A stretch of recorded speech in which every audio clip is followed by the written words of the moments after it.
Começa agora pela TV Novo Tempo mais um programa Evidências, sempre em busca de fatos que comprovem a veracidade histórica da Bíblia Sagrada.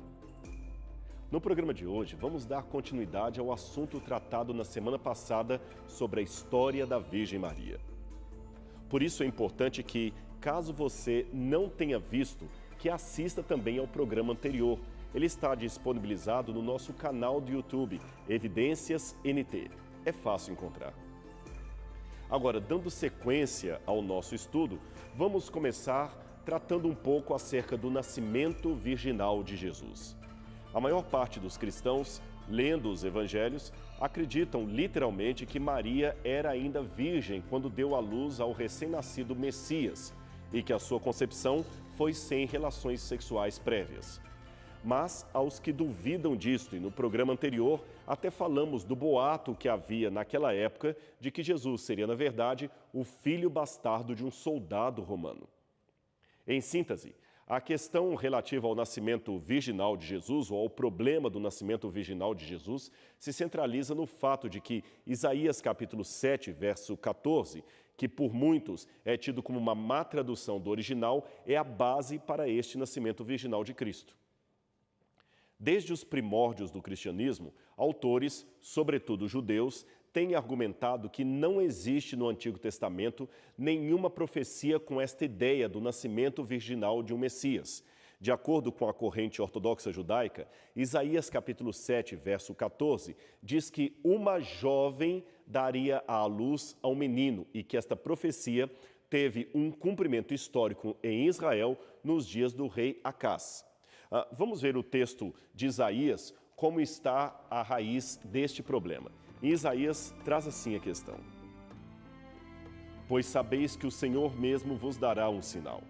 Eis que a virgem concebeu e dará à luz a um menino, e dar-lhe-á o nome de Emanuel.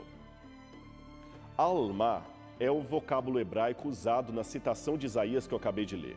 E algumas versões traduzem corretamente Alma como jovem, mas em algumas outras traduções ela aparece como virgem. E aparece também como virgem na própria Bíblia, em Mateus capítulo 1, verso 23, quando o evangelista conta a anunciação do nascimento de Jesus, tomando por base o texto de Isaías. Aí o evangelista escreve desta maneira aqui.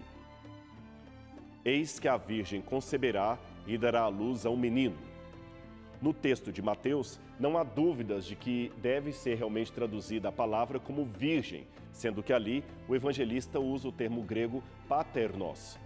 Em hebraico, ao invés, o vocábulo usado por Isaías, alma, significa tanto uma mocinha quanto uma jovem casada recentemente, sem maiores detalhes.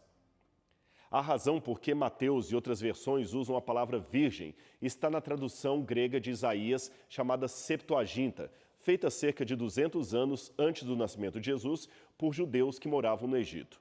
Nela, o termo usado é virgem, e muitos pensam que essa tradução errou e que Mateus, por usar a tradução errada em grego, aplicou erroneamente Isaías 7,14 ao nascimento de Jesus. O ponto em que os judeus chamam a atenção é que a palavra alma, traduzida por virgem em Isaías 7,14, não é a ideia original do versículo. Eles insistem que o sentido da palavra é de juventude e não de virgindade. A palavra literal para virgem em hebraico é betulá, e se Isaías houvesse realmente escrito, eis que a betulá dará à luz a um filho, aí sim poderíamos dizer que ele estava profetizando a gravidez messiânica de uma virgem. Mas ele disse, eis que a alma, isto é, a jovem, dará à luz a um menino. Isto é, uma jovem em idade de casamento daria luz a uma criança especial. Um argumento que os críticos muito usam e que pode ser revertido nesse sentido é que o termo virgem, betulá, aparece 5 vezes em Isaías. Logo, ele conhecia muito bem a palavra. Sendo assim, se quisesse dizer virgem no capítulo 7, verso 14, por que escreveu alma ao invés de betulá? Bem, em primeiro lugar, deve ser lembrado que o livro de Isaías não foi escrito de uma só vez, do 1º ao 66º capítulo. Os primeiros capítulos de Isaías foram escritos na juventude do profeta e os demais à medida que ele ia envelhecendo. Somente muito tempo depois é que foram escritos. E, aliás, muito tempo depois é que esses capítulos foram compilados sem perda do seu conteúdo. Sendo assim, não há problema dele usar uma palavra para virgem no capítulo 7 e outra a partir do capítulo 23. Há um hiato de anos entre a primeira referência e as demais. Isto deve ser levado em consideração. Além disso, Almá é bem mais preciso do que Betulá, porque significa virgem em qualquer idade. Até uma menina de 2 anos é virgem, mas Almá é uma jovem especificamente em idade de casamento, e este é um dado importante. A palavra hebraica Almá vem de Elem, que significa esconder, ocultar. Nos tempos bíblicos, as moças eram mantidas cobertas, escondidas aos olhos dos homens. Algumas ficavam até mesmo enclausuradas, costume este, aliás, que é visto até hoje em alguns beduínos que vivem nos desertos do Oriente Médio.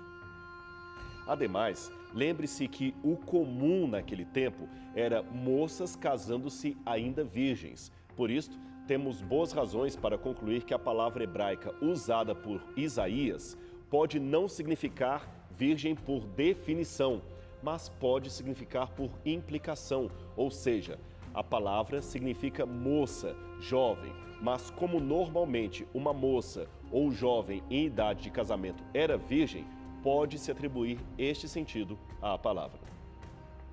Quanto ao cumprimento da profecia nos dias de Acás, deixe-me primeiro dizer algo em relação ao original hebraico desta passagem e que gramaticalmente deve ser percebido.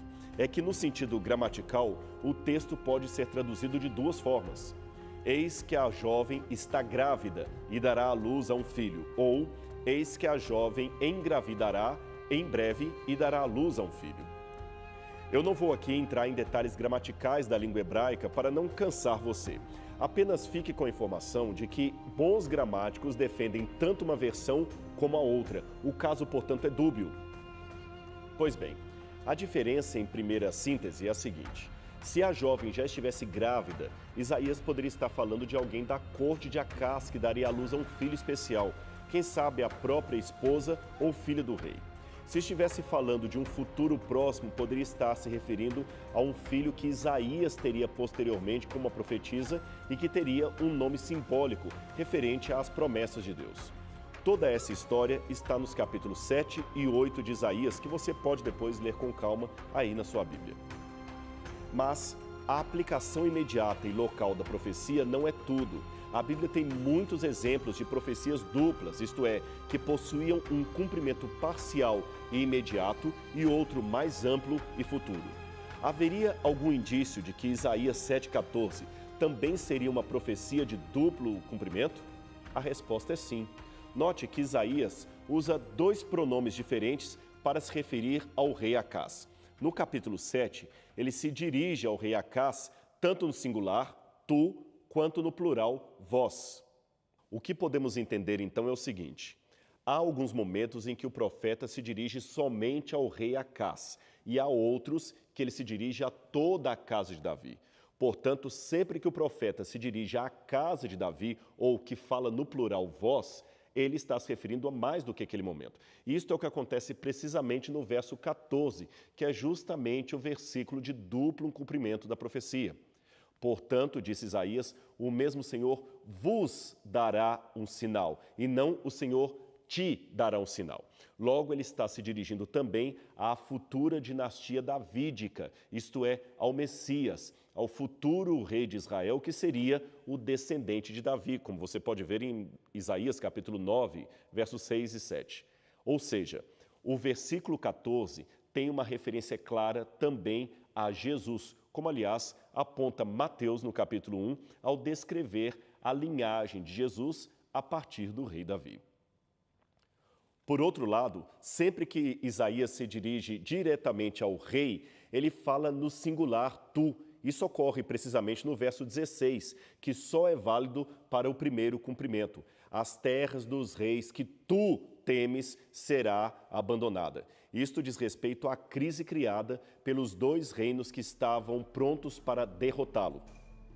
Em suma, essa profecia de Isaías 7,14 se cumpriu primeiro de maneira parcial, provavelmente com o segundo filho de Isaías, e depois de um modo mais amplo e completo com o nascimento de Jesus, conforme temos em Mateus capítulo 1, verso 23. Maria, portanto, deu à luz a Cristo, mesmo sendo virgem, um dado difícil de ser compreendido pelo senso comum, mas cuja historicidade pode ser afirmada a partir das evidências que temos de que os evangelhos trazem uma história real e não apenas um conto ou uma novela fabricada. Temos, no entanto, um evento sem, contudo, a explicação de como ele aconteceu. Portanto, qualquer explicação além disto seria especulativa e sem apoio na Bíblia Sagrada, que testemunha o fato, sem, contudo, explicá-lo e esmiuçá-lo para o mero fim da curiosidade humana. Depois do intervalo, nós voltaremos com mais detalhes sobre essa fantástica história e o papel da Virgem Maria. Portanto, não saia daí, porque o Evidências volta já já.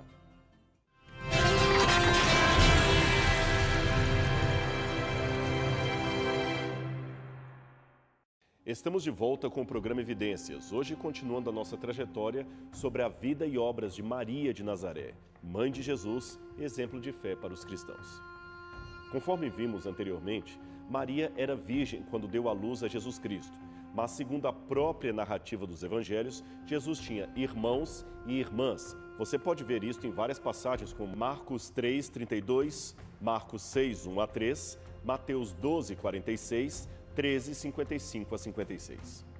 Considerando que 4 dos irmãos de Jesus são homens textualmente citados no Evangelho pelo nome, a saber, Tiago, José, Simão e Judas, e que, adicionalmente, fala-se de irmãs de Jesus, assim no plural, pode-se concluir que Cristo tinha, no mínimo, 6 irmãos ao todo, 4 homens e pelo menos 2 mulheres.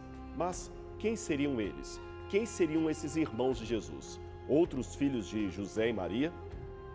3 hipóteses são comumente levantadas pelos teólogos. São Jerônimo dizia que os irmãos de Jesus seriam, na verdade, seus primos, pois a palavra grega adelphos pode significar tanto irmão como um parente. De fato, até hoje usamos a palavra irmão para se referir, por exemplo, a um amigo muito chegado ou a um fiel da mesma igreja que falamos, olha, lá está o meu irmão de igreja. Contudo, o grego tem uma palavra própria para primo, que é anepsios, e os evangelistas não a usam ao falar desses parentes de Jesus. Ademais, embora haja casos em que irmão significa metaforicamente uma relação não sanguínea, por exemplo, um amigo, no contexto de Mateus capítulo 13, 53 a 58, parece mais propriamente falar de parente sanguíneo e não de irmão metafórico, pois ali diz, a tua mãe e os teus irmãos estão lá fora. Ora, isto seria uma referência a irmãos mesmo. Em virtude disto, alguns setores protestantes costumam dizer que os irmãos de Jesus seriam outros filhos legítimos que Maria teve com José. Jesus, sendo mais velho, seria o primeiro de uma leva de pelo menos 6 filhos. No entanto, não há evidência alguma, mesmo na tradição mais antiga, que valide essa pressuposição de outros filhos de Maria. Veja, no ato da cruz, Jesus deixou sua mãe aos cuidados do apóstolo João, conforme João capítulo 19, verso 25. Ora, raciocine comigo. Se Maria tivesse outros filhos, não haveria necessidade de Jesus entregá-la aos cuidados do discípulo amado, que, segundo a tradição, a teria levado para Éfeso, cuidando dela até o seu falecimento. Além disto, os evangelhos mostram que os irmãos de Jesus sempre se dirigiam a ele de um modo autoritativo, e isto seria inimaginável para a cultura da época. Afinal de contas, Jesus era o primogênito ou o mais velho, e o mais velho era sempre o líder do grupo, e jamais irmãos mais novos falariam assim com Jesus, sendo ele o mais velho. O Proto-Evangelho Jacob, produzido no segundo século, preserva uma tradição oral interessante a esse respeito. Segundo esta fonte documental antiga, os irmãos e irmãs de Jesus eram mais velhos do que ele e frutos de um casamento prévio de José, que era viúvo quando casou-se com Maria, uma hipótese, aliás, bastante razoável. Considerando que Jesus era o primeiro filho de Maria e que era constantemente repreendido por seus irmãos, conclui-se realmente que esses irmãos seriam filhos mais velhos que ele. Afinal de contas, eles jamais o tratariam assim se ele fosse o primogênito. Logo, Jesus deveria ser o irmão deles apenas por parte de pai. Como a poligamia entre os judeus não parecia estar mais em voga no primeiro século, essa situação permite supor que realmente José seria viúvo quando casou-se com Maria.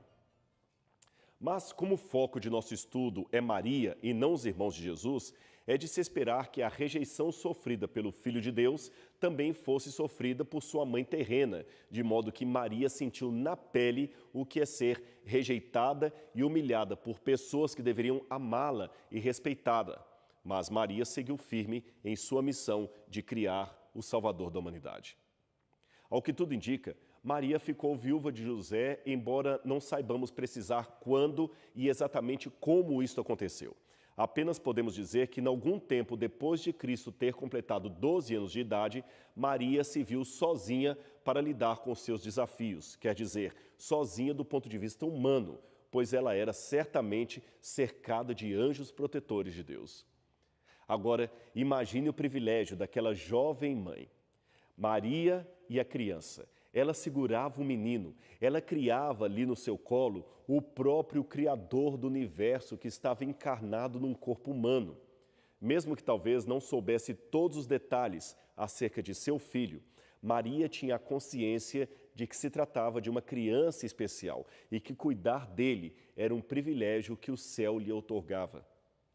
Agora, mudando um pouco de assunto, uma passagem que traz muita confusão para muita gente é o episódio nas bodas de Caná da Galileia, quando o vinho da festa havia acabado e Maria pede a Jesus que fizesse alguma coisa para resolver o problema. Ele então a responde com uma expressão que, em nossa cultura, parece desrespeitosa. Que tenho eu contigo, mulher? João capítulo 2, verso 4. Hoje em dia, alguém se dirigir à sua mãe usando o termo mulher e dizer a ela que tenho eu a ver contigo, seria provavelmente considerado desrespeitoso e até mesmo grosseiro. Mas fazer tais acusações contra Cristo seria desconsiderar o contexto cultural e linguístico da época. O termo mulher, nos tempos bíblicos, era usado para se dirigir a uma mulher, não sendo termo de provocação, reprovação ou severidade, mas sim de estima e respeito. E o que dizer da expressão que tenho eu contigo? Bem, esta é uma expressão idiomática judaica muito comum e que aparece várias vezes na Bíblia. Por exemplo, 2 Samuel capítulo 16, verso 10, lemos Davi tentando impedir Abissai de matar Simei, e ele diz: que tenho eu convosco, filhos de Seruía. Jesus foi firme, mas de modo algum desrespeitoso ou grosseiro. Maria, por sua vez, não se sentiu constrangida ou insultada pelo seu filho, pelo contrário. De fato, entendendo o que Jesus queria dizer, Maria falou aos que serviam no casamento: o que ele disser, vocês devem fazer. Então, ao invés de desconsiderar sua mãe, Jesus realizou seu primeiro milagre com o Messias, transformou água em vinho, vinho de qualidade, demonstrando assim um perfeito equilíbrio entre fazer a vontade do Pai e levar em consideração a preocupação de sua mãe Maria. Agora vem a questão principal desse programa. Com tantas admissões positivas acerca de Maria, por que nós não a veneramos? Eu vou apresentar alguns motivos para você. Maria não possuía dupla natureza, isto é, divina e humana. Somente um ser divino e humano ao mesmo tempo pode aproximar a divindade da humanidade. E somente Jesus cumpre tal requisito porque, através de sua divindade, ele, Jesus, nos aproximou de Deus. Isso você pode ler em João capítulo 1, verso 14, Mateus 1, 23. E por causa de sua humanidade, apenas Cristo nos uniu novamente ao Criador. Efésios 2, verso 6. Somente um ser divino que pudesse ser sacrificado no lugar do pecador poderia adquirir a prerrogativa divina para interceder pelos pecadores. Não sou eu que digo isto, veja o que está em 1 Timóteo, capítulo 2, versículos 3 a 6. O texto não deixa qualquer margem de dúvida a esse respeito. Porque isto é bom e agradável diante de Deus, nosso Salvador, que quer que todos os homens se salvem e venham ao conhecimento da verdade, porque há um só Deus e um só mediador entre Deus e os homens, Jesus Cristo, o homem, o qual se deu a si mesmo em preço de redenção por todos, para servir de testemunho a seu tempo. Segundo Paulo, é exatamente a morte substitutiva de Cristo que permite ser ele o único mediador entre Deus e os homens. Nem Maria ou qualquer outro santo do passado morreu vicariamente, isto é, de maneira substituta pelos pecadores. Vou mais além. O livro de Hebreus, ao tratar do sumo sacerdócio de Cristo no santuário celestial, em momento algum destaca o papel de Maria na obra sacerdotal de Cristo. Leia, por exemplo, Hebreus capítulo 7, versos 20 a 28. Aliás, pelo contrário, o autor do livro de Hebreus argumenta que Jesus é tão superior ao sacerdócio levítico que apenas ele já é o suficiente para que qualquer pecador possa se achegar a Deus em busca de perdão. Por isto mesmo, pode salvar totalmente os que por ele, e não por Maria, se achegam a Deus, vivendo sempre para interceder, Jesus, e não Maria, por eles. Isso está em Hebreus capítulo 7, verso 25. É improvável que o autor não tivesse dedicado ao menos uma linha ou um versículo para tratar de Maria, caso ela tivesse alguma função de intermediadora entre nós e Deus no santuário celestial. Deus não negligenciaria esta informação tão importante sobre a veneração de Maria a ponto de confundir e, consequentemente, prejudicar a vida espiritual de seus filhos. Jesus foi muito claro. Meus irmãos, ele deixou de maneira bem tácita as suas palavras. Vinde a mim todos que estáis cansados e oprimidos, e eu vos aliviarei. Veja, ele não falou, ide à minha mãe e por ela eu vos aliviarei. Esse pensamento não se encontra na Bíblia Sagrada. Aquela ideia de peça à mãe que o filho atende, referindo-se à intercessão de Maria, além de não ser encontrada na Bíblia, contraria o que vemos ali.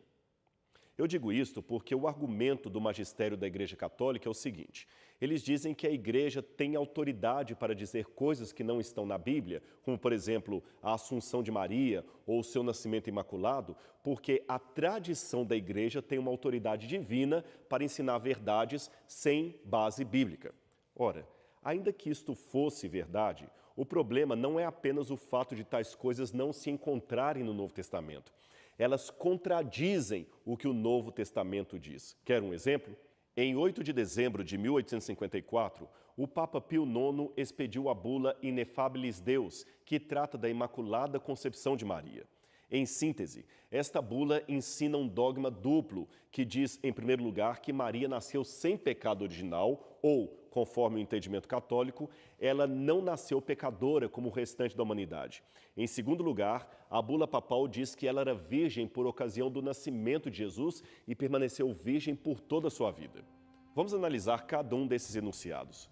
O primeiro parte do pressuposto, e isto é claramente ensinado nos cursos de Mariologia, que para se dar à luz a um ser imaculado como Cristo, Maria deveria ser imaculada, pois só um ser imaculado pode gerar outro ser imaculado. A minha dificuldade com esse conceito é que, se assim for, a mãe de Maria também deveria ser imaculada, pois só um ser imaculado pode gerar outro ser imaculado. E a avó dela também, e assim por diante, ou seja, a lógica não faz muito sentido. Além disto, Maria, no seu Magnífica, de Lucas, refere-se a Deus como seu Salvador. Ora, não se trata uma questão de mera humanidade ou humildade da parte dela, mas de reconhecimento de que, assim como nós, ela também precisava de um Salvador, logo, era pecadora. Quanto à necessidade de Maria ficar para sempre virgem, tenho aqui dois problemas.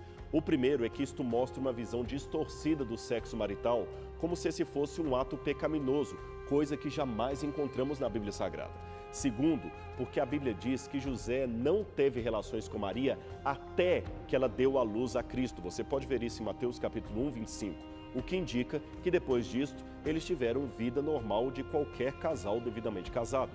Percebeu? São por questões bíblicas como estas que, embora eu diga que seja fã de Maria e respeite demais o seu exemplo, jamais eu posso orar a ela como uma intercessora entre mim e Deus. Espero que os irmãos católicos entendam que é com muito respeito que eu discordo da veneração à Virgem Maria. Mas esse é o seu programa Evidências, um programa que mostra os fatos da Bíblia de uma maneira muito respeitosa a você que talvez tenha um outro conceito a respeito da religiosidade. E semana que vem estaremos novamente aqui na TV Novo Tempo para mais um programa acerca da Palavra de Deus e das verdades divinas. Não perca o nosso encontro. Até lá!